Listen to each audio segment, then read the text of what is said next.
On the northernmost ridge of Blackwood Hill, the fog did not merely roll in with the evening tide. It crept like a living thing, thick and heavy, clinging to the damp bark of ancient pine trees and swallowing the grand, secluded estates built along its slopes. The locals down in the valley always spoke of Blackwood Hill with a quiet hesitation.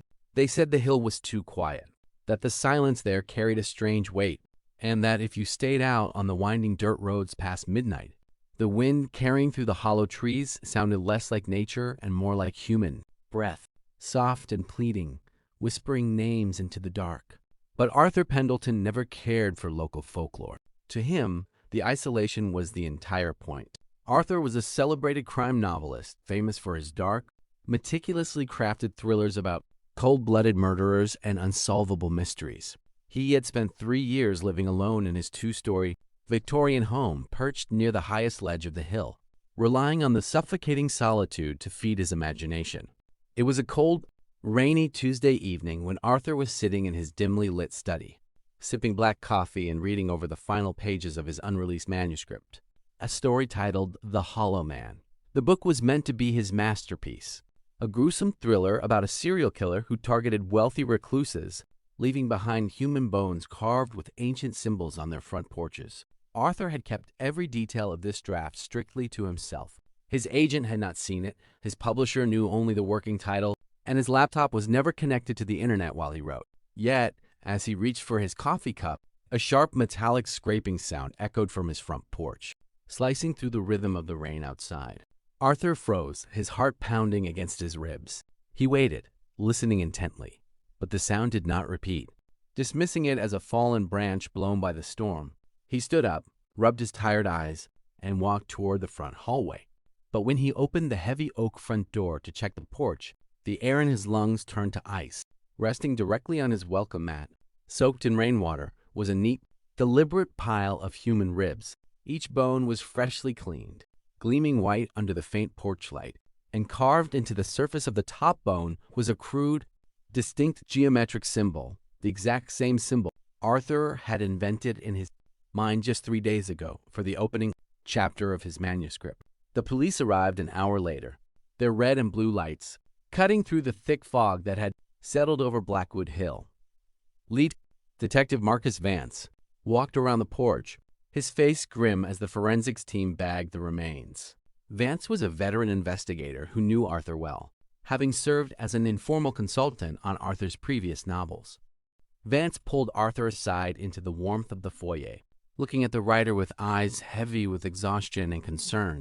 He asked Arthur if he had any disgruntled fans, any stalkers, or anyone who might have gained access to his house. Arthur shook his head, his hands trembling as he explained that the bones were not just a random act of terror.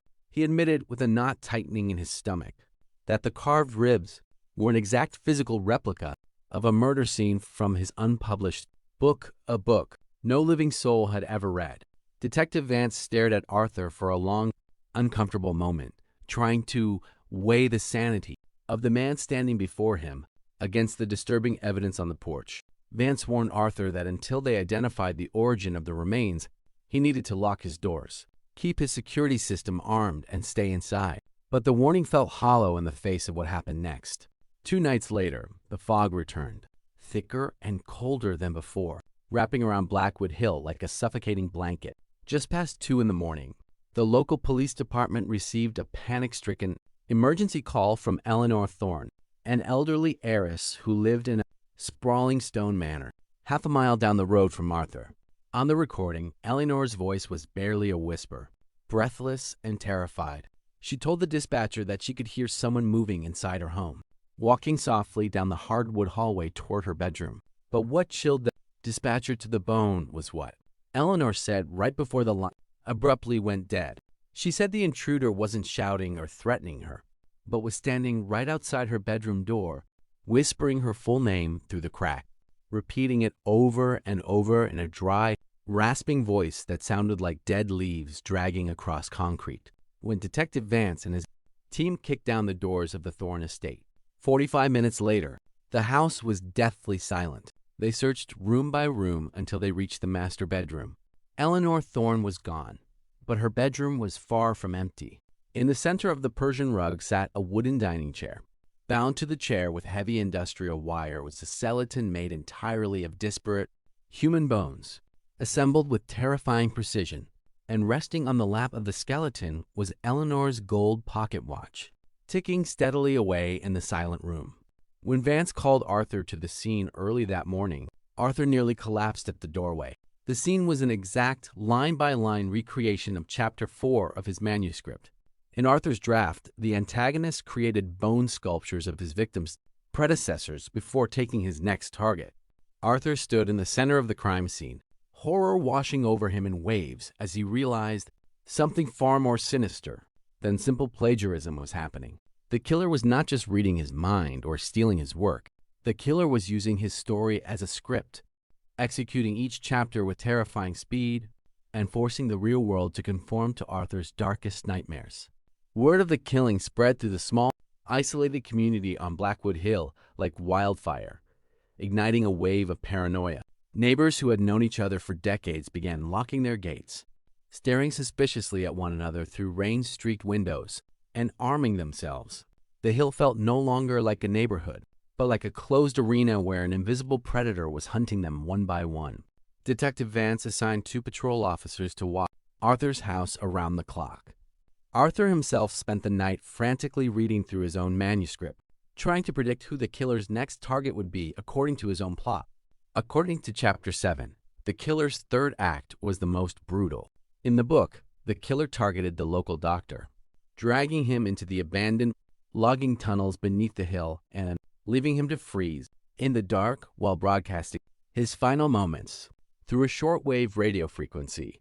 Realizing the danger, Arthur rushed to call Dr. Samuel Miller, the hill's longtime resident physician, but Dr. Miller did not answer his phone. Panicked, Arthur ran out to his driveway, shouting for the guards stationed outside, only to find the police cruiser sitting idle near his front gate. When Arthur opened the driver's side door, both officers were unconscious, slumped over the steering wheel, completely unharmed but deeply drugged from the coffee cups sitting in their cup holders. A cold realization struck Arthur like a physical blow. The killer was already inside his perimeter, controlling every piece of the board. Driven by a desperate need to stop the story he had created, Arthur grabbed a heavy flashlight and his car keys, driving recklessly down the winding, fog-drenched roads toward Dr. Miller's estate. The fog was so thick that the beam of his headlights barely penetrated 10 feet ahead, making the twisted branches of the trees look like reaching hands. When Arthur arrived at Dr. Miller's house, the front door was wide open, swaying gently in the night wind. Arthur stepped inside, his heart hammering in his chest, the beam of his flashlight cutting through the darkness. The house was inverted with chaos, furniture knocked over, medical files scattered across the floor, and dark streaks of dried blood trailing down the basement stairs. Arthur followed the trail down into the cold stone cellar, where a heavy wooden door led into the old historical mining shafts that ran deep beneath Blackwood Hill. The air down there was ice cold, smelled of damp earth and rust. As Arthur stepped into the dark tunnel, a crackle of static echoed through the damp space. Sitting on a wooden crate in the middle of the tunnel was a vintage shortwave radio receiver, glowing with a dim orange light. From the speaker, a voice began to play. It was Dr. Miller's voice, trembling, weeping, reading aloud from a piece of paper. But Dr. Miller was not reading medical notes. He was reading the exact dialogue Arthur had written for Chapter 7 of his novel. Arthur slowly walked toward the radio, his boots crunching on the gravel floor, his breath coming in ragged gasps. He shouted Dr. Miller's name into the dark tunnel, but the only response was the continuation of the recording, followed by the terrifying sound of a heavy metal door slamming shut behind him, locking him inside the cold black earth. Arthur spun around, shining his flashlight back toward the entry of the tunnel. Standing in the shadows just beyond the light was a tall, slender figure wearing a dark oilskin coat, his face completely hidden behind an antique leather plague doctor mask. The killer did not move, nor did he draw a weapon. Instead, the figure slowly tilted his head, watching Arthur with cold, calculating detachment. Arthur's voice cracked as he demanded to know who the man was, how he had gotten hold of the manuscript, and why he was doing this. For a long, suffocating moment, the figure said nothing. The only sound in the damp tunnel was the hum of the radio static and the slow, rhythmic sound of the killer's breath inside the mask. Then, the killer stepped forward into the light, reaching up with gloved hands to unbuckle the leather straps behind his head. When the mask slid off, revealing the face underneath, Arthur felt the ground slip away beneath his feet. Staring back at him was a face he recognized instantly, face he saw every time he looked into the mirror. But older, scarred, with eyes filled with a hollow, madness-driven clarity. It was a man who looked identical to Arthur in every feature, down to the small scar above his left eyebrow. The stranger smiled a thin, lifeless smile, and spoke in a voice that was a perfect, eerie match to Arthur's own tone. He explained that he had lived in the shadows of Blackwood Hill for years, watching, waiting, and listening. He revealed that he was not a ghost or a supernatural force, but the consequence of Arthur's past, an abandoned twin brother, left in the dark corners of a tragic family history that Arthur had spent his entire life trying to forget and suppress into his fictional stories. Every dark thought Arthur had put onto paper, every twisted murder he had conceptualized in his lonely study, had come from the shared blood and trauma they both carried. The brother leaned in close, his breath cold against Arthur's cheek, and whispered that Arthur had not actually invented the stories in his books. He had merely been remembering them, tapping into the dark lineage of their family's hidden past on Blackwood Hill. The ultimate ending of the story was never meant to be published on paper. The brother explained softly. It was meant to be completed here, in the cold earth where their family's secrets belong.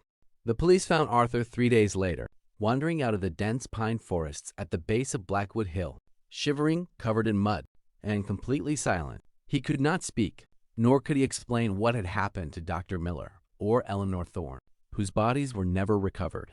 The unreleased manuscript of The Hollow Man was found on Arthur's desk, but the final chapter had been completely rewritten by hand in dark black ink. Today, the grand Victorian house on Blackwood Hill stands empty, its windows dark, swallowed by the perpetual fog that rolls over the peak each evening. The valley locals still avoid the hill at night, swearing that if you stand near the edge of the woods when the rain falls, you can still hear two voices in the dark, arguing softly in the wind, trying to decide who gets to write the final page. Smooth and entirely unbroken by footprints, the grand front door of the cabin sat slightly ajar, drifting open just an inch. Drawing their sidearms out of caution, Alex and Sarah pushed the heavy oak door open and stepped into the grand foyer. Their heavy boots leave melting water on the polished hardwood floors, and brightly lit. There were no signs of a struggle, no overturned furniture, no broken glass, and no blood. As the rescuers moved carefully down the hallway toward the main living area, the smell of roasted meat and expensive wine filled the air, giving the impression of an ordinary, peaceful dinner party. Both rescuers froze, their blood turning to ice, all 5 of them sitting perfectly upright in their chairs. The food on their plates was still piping hot, and the wine glasses were filled to the brim, but not a single person at the table was breathing. Julian's skin was completely blue and ice cold to the touch, as if he had been frozen in a deep freezer for days rather than sitting in a heated room. His eyes were wide open, staring blankly ahead at the center of the table with an expression of pure, unadulterated terror carved into his frozen features. The other 4 guests shared the exact same horrified gaze, all looking toward the exact same empty space at the head of the table. A thorough examination of the bodies revealed no gunshot wounds, no stab marks, no strangle bruises, and no signs of chemical poisoning. It was as if their hearts had simply ceased beating at the exact same fraction of a second, frozen in time while their dinner remained fresh and hot before them. While Sarah radioed back to base using the house's landline, Alex noticed something sitting on the sideboard near the dining table. It was a professional-grade digital voice recorder, its small red light blinking steadily in the quiet room. Alex pulled on a pair of latex gloves and pressed the play button on the device. A loud burst of static filled the quiet dining room, followed by the background noise of the dinner party, chuckle, chatter, and the soft clinking of cutlery. Then suddenly, the audio captured the sound of the house's central heating system shutting down with a heavy mechanical thud. The chatter on the recording died down as Julian's voice asked if the power had tripped. What followed on the audio recording sent a violent shiver down Alex's spine. A soft, wet scraping sound echoed through the speakers, like someone dragging a heavy metallic chain across a concrete floor. Then came a voice, a deep, rasping, impossibly cold voice that sounded as though it were speaking directly into the microphone from an inch away. The voice did not scream or shout. It spoke in a slow, rhythmic whisper, reciting a precise list of names, dates, and bank account numbers tied to offshore fraud scandals that had ruined dozens of innocent families years ago. As the voice whispered each name, the sound of ragged, hyperventilating gasps could be heard from the dinner guests on the tape. The recording ended with the stranger leaning close to the microphone and whispering 4 final words.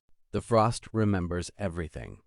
Immediately following those words, 5 simultaneous, wet gasps echoed through the speaker, followed by absolute silence, except for the steady ticking of the grandfather clock in the hall. Panic set in as Alex and Sarah realized that whoever had made that recording had to have been inside the room, standing right beside the table while the 5 victims died of what appeared to be instantaneous, extreme hypothermia from the inside out.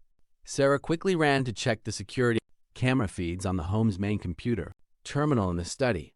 She pulled up the footage from 8:15 p.m., expecting to see an intruder entering through a door or window.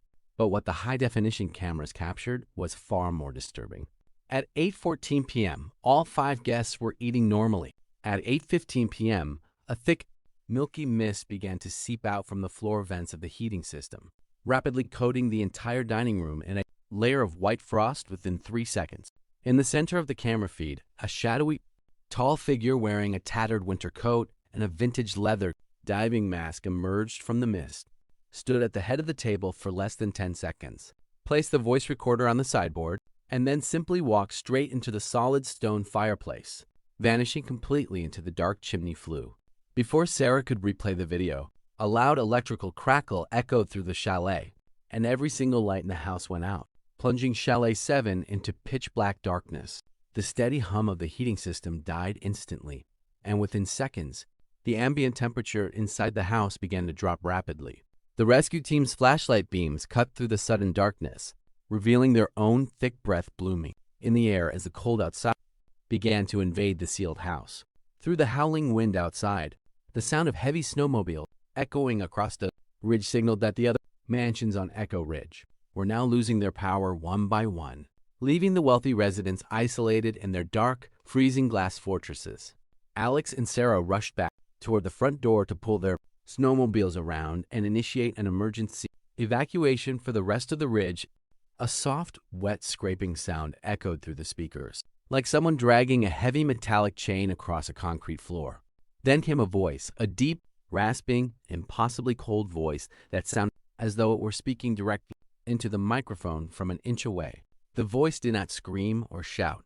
It spoke in a slow, rhythmic whisper, reciting a precise list of names, dates, and bank account numbers tied to offshore fraud scandals that had ruined dozens of innocent families years ago.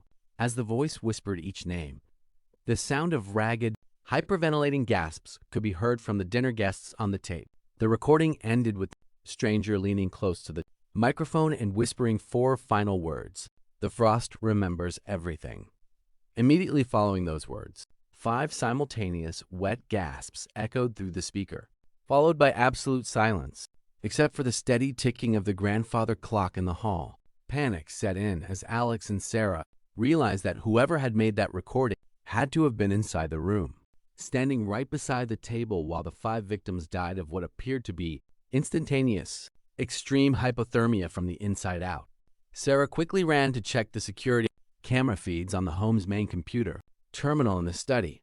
She pulled up the footage from 8:15 p.m., expecting to see an intruder entering through a door or window. But what the high-definition cameras captured was far more disturbing. At 8:14 p.m., all 5 guests were eating normally. At 8:15 p.m., a thick, milky mist began to seep out from the floor vents of the heating system, rapidly coating the entire dining room in a layer of white frost within 3 seconds. In the center of the camera feed, a shadowy, tall figure wearing a tattered winter coat and a vintage leather diving mask emerged from the mist, stood at the head of the table for less than 10 seconds, placed the voice recorder on the sideboard, and then simply walked straight into the solid stone fireplace, vanishing completely into the dark chimney flue. Before Sarah could replay the video, a loud electrical crackle echoed through the chalet, and every single light in the house went out, plunging Chalet 7 into pitch-black darkness.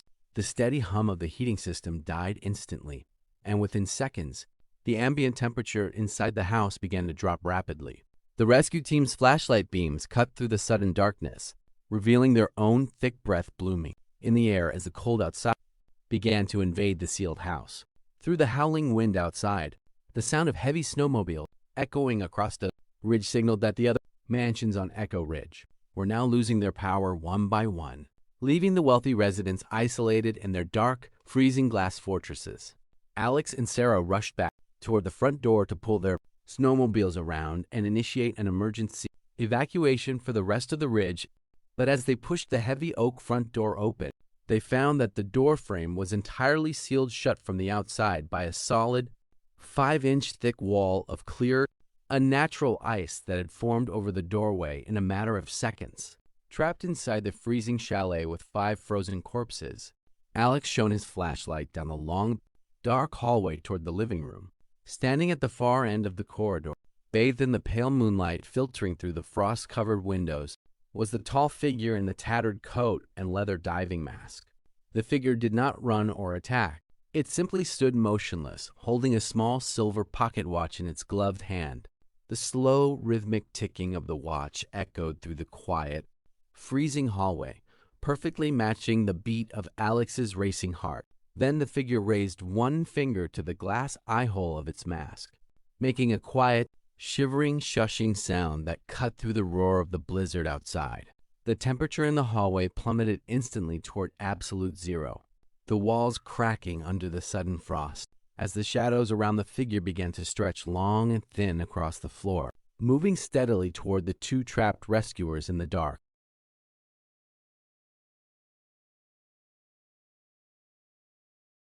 The small town of Willow Creek had rested at the base of Willow Peak for over a century, wrapped in an uneasy quiet that the locals preferred not to question. The mountain itself was picturesque, covered in dense emerald, pines and jagged gray cliffs that caught the golden light of sunset. But beneath that beauty lay a dark, recurring nightmare. Every 10 years, like clockwork on the autumn equinox, one resident of the town would vanish into thin air. There were never any signs of a struggle. No ransom notes, no discarded belongings, and no footprints leading into the thick brush. The police would search the mountain for weeks, but Willow Peak never gave up its secrets. And as the decades rolled by, the town learned to live with the terrifying ritual, holding their breath every 10 years and praying that the mountain's unseen hunger would claim someone else. The 50-year anniversary of the first recorded disappearance arrived on a chilly September evening, bringing with it a heavy, torrential rain that battered the slopes of Willow Peak late into the night. The sheer volume of rainwater triggered a massive mudslide along the western face of the mountain, tearing down dozens of ancient trees and ripping open a section of the rock wall that had been sealed for centuries. When the sun rose the following morning, exposing a gaping dark cavern high on the cliffside, local authorities hiked up to inspect the damage. What they found inside that subterranean chamber was not a natural formation, but a massive, meticulously constructed catacomb. That made the seasoned officers drop to their knees in horror. Arranged in neat, symmetrical rows along the floor of the cavern were 50 skeletons, representing every single person who had vanished from the town over the last half-century.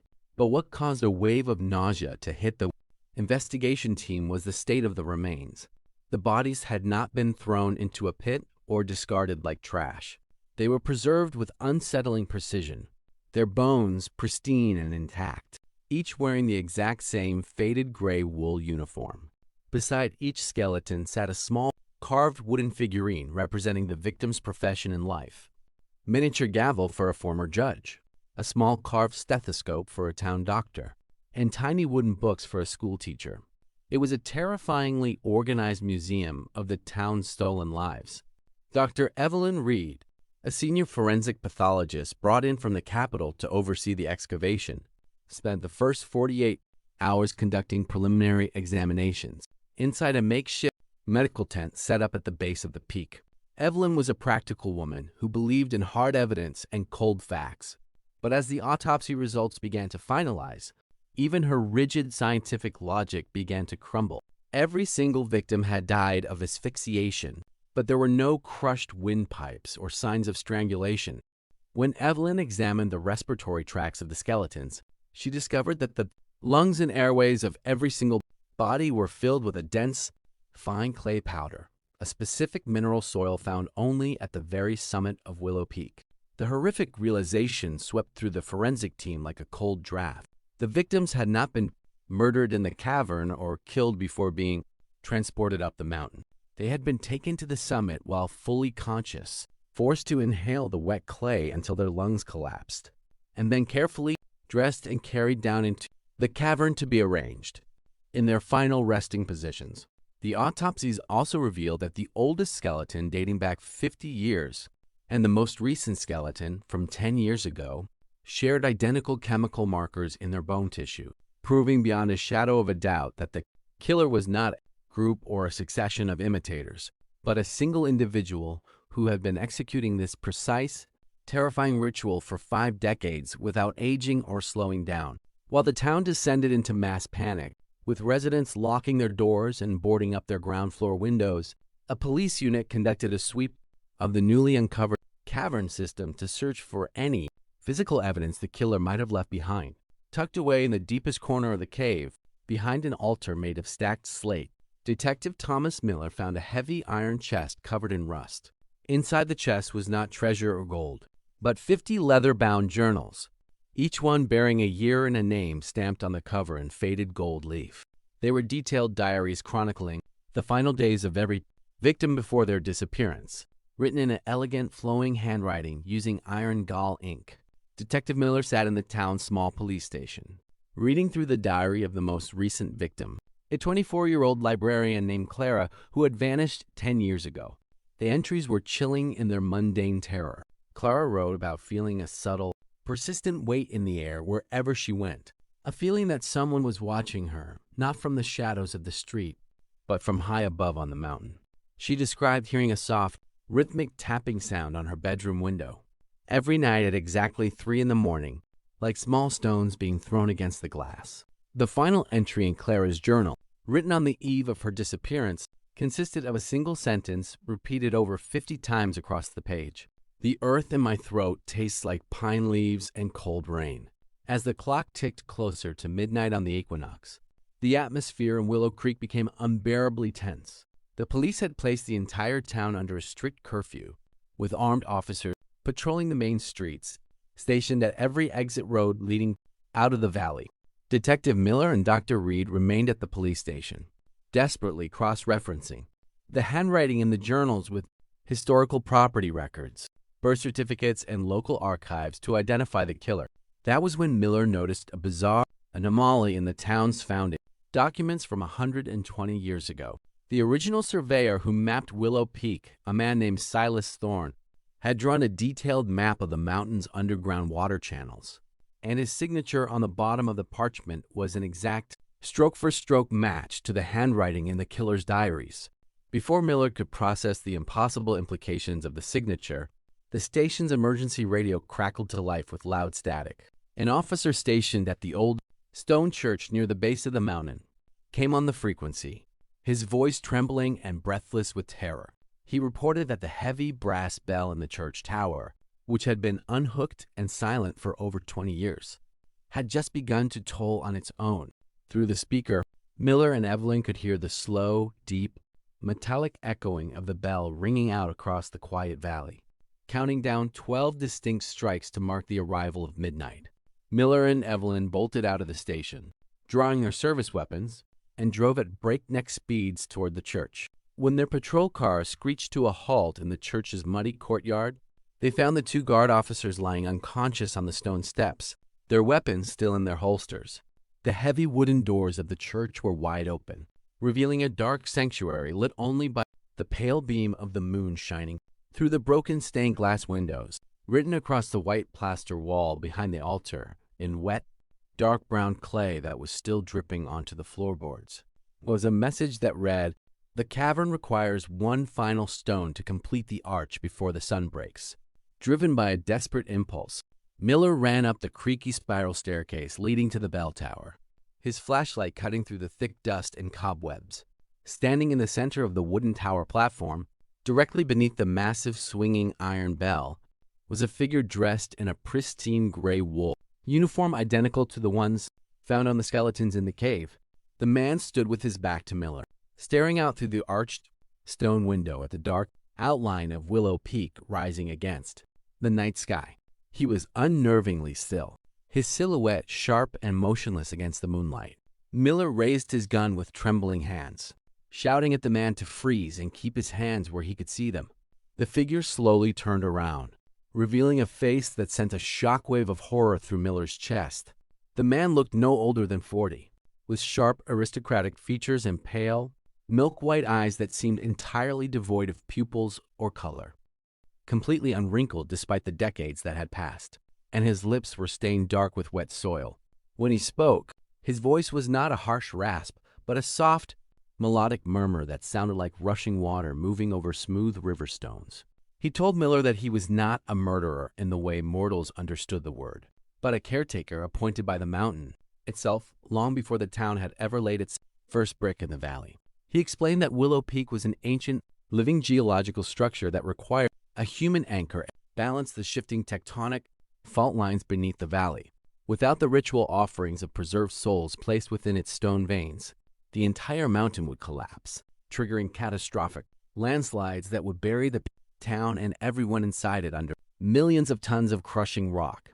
The gray uniforms, the carved figurines, and the soil in their lungs were part of an ancient consecration process designed to bind their spirits to the stone forever. The caretaker stepped toward the open stone window ledge, looking down at the town below with a look of cold, distant pity. He looked back at Miller and whispered that 50 years was merely the first cycle of the mountain's architecture, and that tonight, the 5th decade was complete. He raised his hand, pointing a mud-stained finger not at Miller, but at Dr. Evelyn Reed, who had just reached the top of the tower stairs behind them. The caretaker smiled a sad, unsettling smile and told Evelyn that her scientific mind was the exact piece the mountain had chosen to anchor its memory for the next century. Before Miller could pull the trigger, the caretaker leaned backward over the stone ledge and plummeted into the pitch-black abyss below. Miller and Evelyn rushed to the window, shining their flashlights down into the rocky crags at the base of the tower. But there was no body on the ground, no blood on the rocks, and no sound of an impact, only a faint rustling of pine needles, carried away by the cold mountain wind. The heavy silence that settled over the church tower was broken a second later by a low, rumbling vibration deep within the earth beneath their feet, as the ground under Willow Creek began to shift and settle with a terrifying, rhythmic groan. The following morning, the sun rose over a town that seemed utterly changed. The entrance to the newly discovered cavern on the western slope had completely collapsed in a sudden, localized rockfall during the night, burying the 50 skeletons under thousands of tons of impenetrable granite and erasing every trace of the excavation site. No further bodies were ever found, and the case of the Willow Peak disappearances was officially closed by state authorities due to a lack of viable evidence or living suspects.